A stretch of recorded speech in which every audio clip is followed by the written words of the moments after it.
Beredar informasi Sekjen PDI Perjuangan ditetapkan sebagai tersangka oleh penyidik KPK dalam kasus dugaan suap yang dilakukan mantan caleg PDI Perjuangan Harun Masiku. Setelah beredar kabar informasi soal penetapan tersangka Sekjen PDI Perjuangan oleh penyidik KPK, KPK hingga kini belum memberikan keterangan resmi perihal informasi tersebut. Sebelumnya penyidik KPK sudah memeriksa Sekjen PDI Perjuangan Hasto Kristianto pada 10 Juni 2024 lalu sebagai saksi.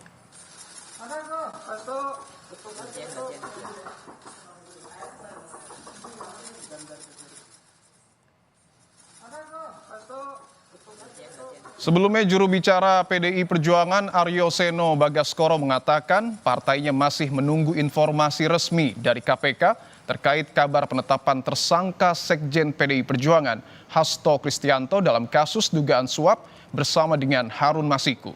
Seno mengaku tidak tahu soal bocornya surat pemberitahuan dimulainya penyidikan atau SPDP dari KPK yang berisi penetapan tersangka terhadap Hasto Kristianto.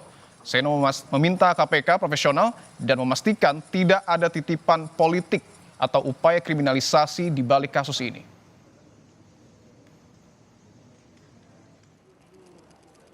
Tapi sejauh ini kita semua menunggu bagaimana akhirnya perjalanan dari case ini bisa dilakukan dengan baik. Tentunya harapannya semuanya dijalankan secara profesional, bukan karena isu politisasi hukum, bukan karena titipan-titipan, bukan karena kriminalisasi, tetapi kita tentu mengharapkan profesionalitas untuk menjaga marwah penegakan hukum kita.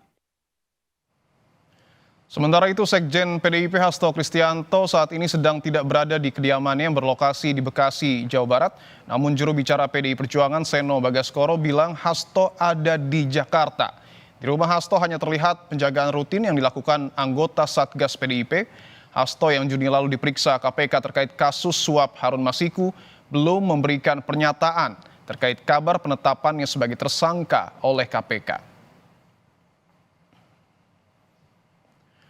Perkembangan terbaru dari Gedung KPK Jakarta akan disampaikan jurnalis Kompas TV Abel Insani di Gedung KPK RI Jakarta dan Edwin Zan di kantor DPP PDI Perjuangan. Pertama kita ke Abel di KPK terlebih dahulu. Abel, selamat petang. Apa pernyataan terbaru KPK soal keterlibatan Hasto di kasus Harun Masiku ini?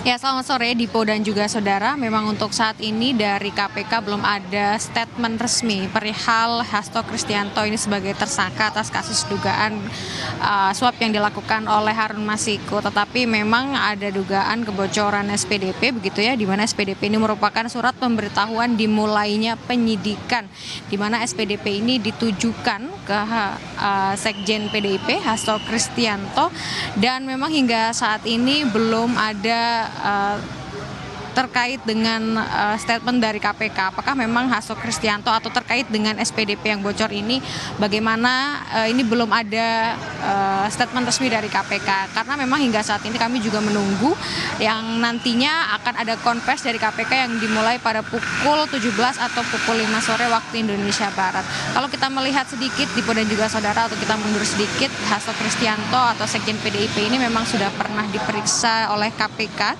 terkait dengan dugaan suap yang dilakukan oleh Harun Masiku. Ini memang sudah sebanyak 2 kali. Nah, untuk surat pemberitahuan dimulainya penyidikan yang bocor ini memang menyatakan bahwa Hasto Kristianto ini nantinya menjadi tersangka begitu. Tapi memang sekali lagi bahwa belum ada statement resmi dari KPK terkait dengan penetapan Hasto Kristianto ini sebagai tersangka atas kasus suap tersebut. Tapi nanti kita akan lihat dan dengar Dipo dan juga saudara terkait dengan press conference yang akan dilakukan oleh KPK sekitar pukul 17 atau pukul 5 sore nanti. Kami masih menunggu. Kembali ke Anda, Dipo.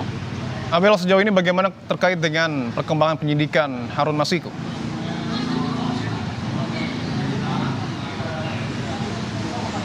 Ya, tentu masih terus digali Dipo dan juga saudara terkait dengan penyelidikan kasus Harun Masiku, karena memang sudah ada beberapa saksi yang dipanggil, termasuk kemarin yang terakhir pada tanggal 18 Desember 2024 ini ada Yasona Lawli yang dipanggil oleh KPK untuk memberikan keterangan terkait pada saat menjabat sebagai Kemenkumham begitu ya. Ia juga mendapat wewenang terkait dengan siapa saja yang bisa masuk dan juga keluar negeri, termasuk siapa saja yang bisa masuk ke dalam negeri. Dan pada saat itu atau pada tahun 2020 Harun Masiku terlihat atau ada di Singapura. Nah, ini juga menjadi pertanyaan pada saat itu oleh KPK kepada Yasona Lawli terkait dengan wewenangnya pada saat menjadi Kemenkumham dan hubungannya dengan jabatannya pada saat itu untuk bisa mengetahui apa benar menyembunyikan ataupun juga ada sangkut pautnya terkait dengan keberadaan Harun Masiku yang pada saat itu juga atau pada saat itu hingga saat ini masih menjadi buronan KPK. Jadi memang untuk kasus Harun Masiku ini terus digali oleh KPK, apalagi sejak ada sayembara yang dilakukan dari Marwar Sirait terkait dengan siapa yang bisa menangkap Harun Masiku akan diberikan uang sebesar 8 miliar rupiah. Nah, ini KPK mulai lagi melakukan penyidikan dan juga menggali kasus menyangkut Harun Masiku, termasuk sampai saat ini yang kita semua tahu bahwa ada kebocoran SPDP atau terkait dengan surat pemberitahuan dimulainya penyidikan yang tertuju ke Hasto Kristianto atau ke Sekjen PDIP. Kembali ke Anda. Baik, berikutnya kita temui Edwin Zan, jurnalis Kompas TV di kantor DPP PDIP Jakarta. Edwin, selamat petang. Apa sudah ada tanggapan PDI Perjuangan soal rencana segera penyataan KPK terkait kasus Harun Masiku ini, Edwin?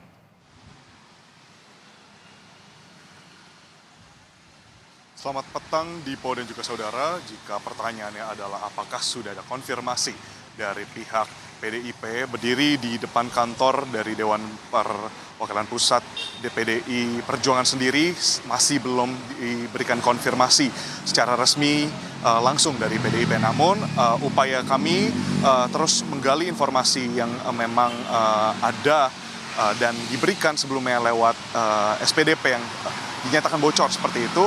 Memang kita melihat dari jawaban juru bicara PDI Perjuangan, yakni di sini Aryo Seno Bagoskoro yang menyatakan bahwa belum ada informasi resmi yang diterima oleh pihak PDI Perjuangan. Nah, di sisi lain, di saat yang bersamaan di sini dari Seno sendiri juga meminta untuk kinerja dari lembaga antirasuah KPK dapat bekerja secara profesional. Sebagaimana dinyatakan juga di sini Seno sangat mendukung KPK untuk bertindak secara profesional dan untuk menjaga marwahnya penegakan hukum, terutama penegakan hukum terkait dengan korupsi dan juga suap. Nah, tadi ada informasi terkait dengan dari Seno yang menyatakan belum adanya konfirmasi resmi. Begitu pula dengan pantauan yang ada di depan kantor DPP PDI Perjuangan. Terlihat tadi terdapat beberapa kendaraan yang hilir mudik bergantian keluar dan masuk dari kantor DPP PDIP, namun belum ada keterangan resmi juga. Tadi sempat kami bertanya kepada Satgas PDIP yang memang bertugas di depan bahwa memang belum ada konfirmasi dan arahan dari para kader PDIP seperti itu, dari para teman-teman rekan-rekan yang ada di dalam untuk membuka gerbang dan membiarkan awak pers untuk masuk. Dan untuk yang ketiga, kembali lagi seperti sebagaimana yang dikatakan oleh Seno, bahwa memang harapannya di sini KPK dapat segera memberikan konfirmasi terkait dengan SPDP yang bocor, dan juga di sini di saat yang bersamaan kita masih tunggu informasinya.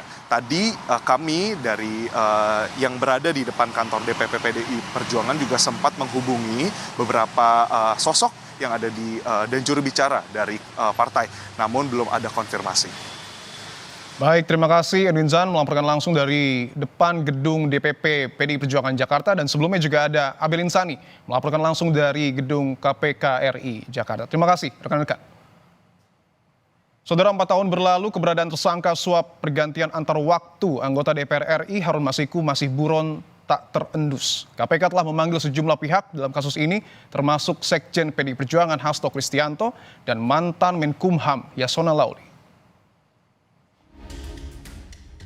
Terseret kembalinya nama Sekjen PDI Perjuangan Hasto Kristianto jadi lembaran baru kasus Harun Masiku. Tak hanya Hasto yang dipanggil penyidik KPK untuk diperiksa dalam kasus Harun Masiku, Rabu pekan lalu, mantan Menkumham Yasona Lawli yang juga politisi PDIP diperiksa KPK dalam kasus ini. Usai menjalani pemeriksaan selama kurang lebih 7 jam, Yasona menyampaikan dirinya diperiksa KPK terkait kasus Harun Masiku. Sebagai mantan Menkumham, Yasona sempat ditanya oleh penyidik terkait dengan perlintasan Harun Masiku yang masih berstatus DPO. Saya sebagai menteri, saya menyerahkan tentang perlintasan Harun Masiku. Itu saja. Paling kan itu nggak ada yang profesional, penyidik sangat profesional.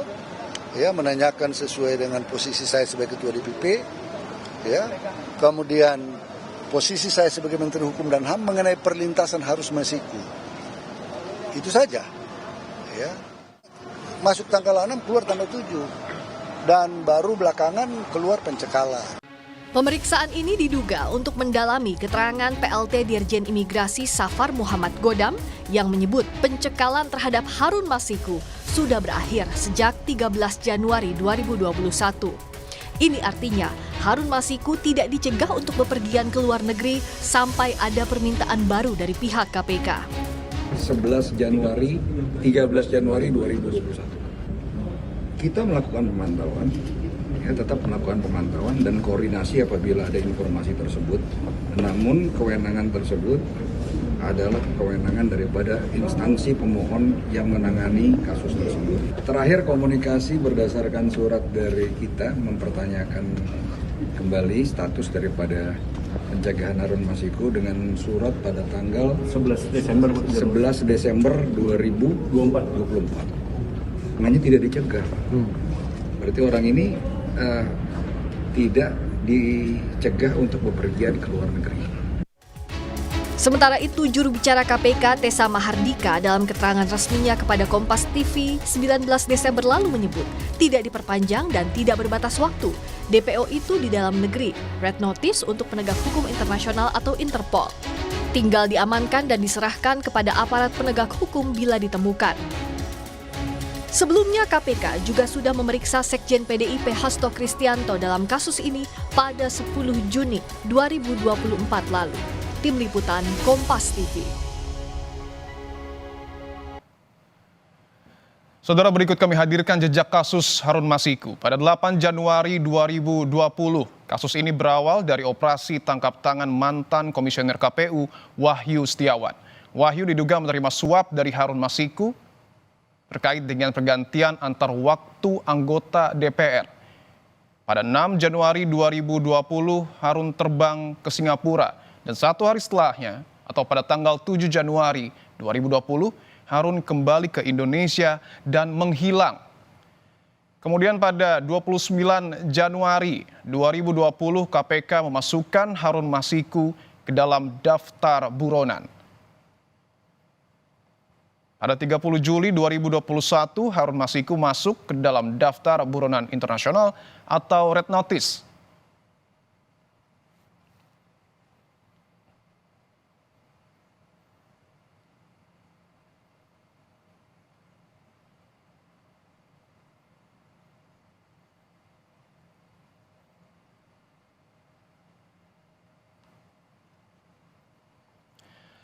Kemudian pada 10 Juni 2024, Hasto dipanggil KPK sebagai saksi kasus suap Harun Masiku.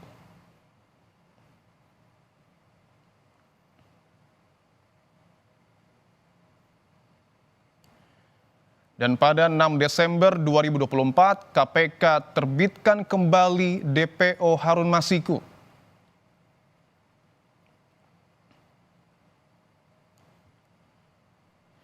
Lalu saudara, pada tanggal 18 Desember 2024, KPK periksa Yasona Lawli sebagai saksi kasus Harun Masiku. Tetaplah